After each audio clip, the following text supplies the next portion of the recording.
তড়িৎ। তোমাদের নিশ্চয়ই মনে আছে যে তড়িৎ স্ফুলিঙ্গ কি সেটা পরে জানাবো বলেছিলাম। এখন সেটা দেখে নিই। কোনো পরমাণু থেকে ইলেকট্রন বেরিয়ে গেলে বা বাইরে থেকে ইলেকট্রন যুক্ত হলে পরমাণুটি যথাক্রমে ধনাত্মক ও ঋণাত্মক আয়ন উৎপন্ন করে। এই আয়নগুলি বাতাসে ভাসমান খুব সূক্ষ্ম ধূলিকণা বা জলকণার গায়ে আশ্রয় নেয়। ফলে এই কণাগুলিও তড়িৎগ্রস্ত হয়ে যায়। এই জলকণাগুলি জমে মেঘ সৃষ্টি হয়। মেঘের ওপরের দিক ধনাত্মক আধান ও নিচের দিকে ঋণাত্মক আধান থাকে।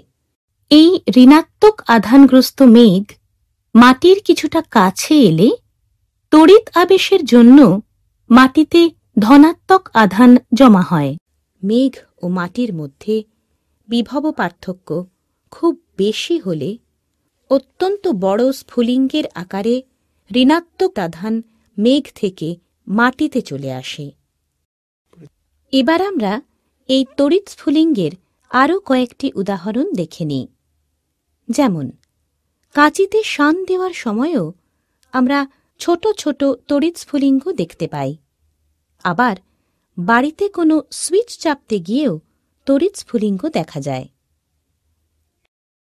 শীতকালে উলের জামাকাপড় গায়ে ঘষলে গায়ের লোমগুলো সোজা হয়ে যায় এবং খুব ক্ষীণ চিড়চিড় শব্দ উৎপন্ন হয়। অতি জোরালো বজ্র ও এইসব ছোট ছোট ফুলকি যে একই কারণে হয় তা 1752 সালে প্রথম প্রমাণ করেন বিজ্ঞানী বেঞ্জামিন ফ্র্যাঙ্কলিন। তড়িৎ স্ফুলিঙ্গ কি তা জানার সময় আমরা তড়িৎ আবেশ বলে একটি কথা শিখলাম। এই তড়িৎ আবেশ কাকে বলে জেনে নিই। ঋণাত্মক তড়িৎ আধানগ্রস্ত কোনো পদার্থকে কোনো নিস্তড়িত বস্তুর কাছে আনলে ওই নিস্তড়িত বস্তুতে ধনাত্মক আধানের সৃষ্টি হয়। এই ঘটনাকে তড়িৎ আবেশ বলা হয়।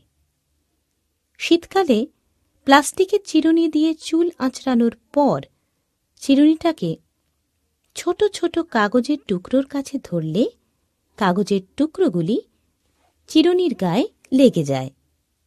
এটি তড়িৎ আবেশের জন্য হয়। এখানে চিরুনিতে আহিত ঋণাত্মক আধানের জন্য কাগজের টুকরোয় ধনাত্মক আধানের সৃষ্টি হয়।